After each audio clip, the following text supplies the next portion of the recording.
A very good morning, my dear students. So in this video we will study Aufbau principle, which is very important in order to know the filling of electrons in an atom, right? Now what does this principle states? क्या कहता है ये कह रहा है कि in the ground state of an atom the orbitals are filled in order of their increasing energy. मतलब आपने इलेक्ट्रॉन्स भरने हैं ना ऑर्बिटल्स में, इंक्रीजिंग ऑर्डर ऑफ एनर्जी में फिल करोगे. जिसकी एनर्जी कम है ऑर्बिटल की, उसमें इलेक्ट्रॉन पहले आएगा. अब फर्स्ट शेल में सिर्फ 1s होता है, सेकेंड शेल में 2s भी होता है, 2p भी होता है, थर्ड शेल में 3s भी होता है, 3p भी होता है, 3d भी होता है, एंड सो ऑन. अब फर्स्ट शेल में 1p क्यों नहीं होता? I have already made a short on this and the name of that is how many subshells can be there in a shell, right? So go and watch it in order to clarify. Now सबकी n+l की value लिख लो, सारे orbitals की. 1 + 0, 0 क्यों? Because L की value S के लिए 0 होती है, P के लिए 1 होती है, D के लिए 2 होती है और F के लिए 3 होती है. तो 1 + 0 which is equal to 1, 2 + 0 which is equal to 2.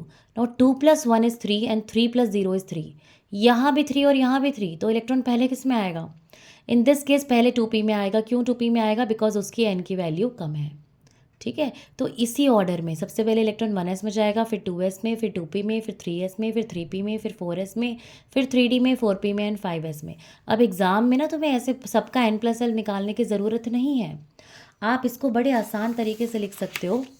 आपने क्या करना है, आप लिखो 1s, उसके नीचे लिखो 2s, फिर लिखो 2p, लिखो 3s, 3p, 3d, 4s, 4p, 4d, 4f, 5s, 5p, 5d, 5f and so on.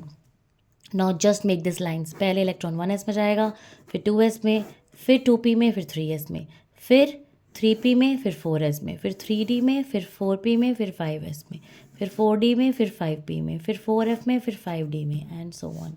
समझ आया? बहुत आसान है. पहले ऐसे ऐसे ऐसे अपने एरोज बना लेने तो आपको ईजी हो जाएगा इलेक्ट्रॉन फिलिंग. ठीक है, okay. So stay tuned with the channel.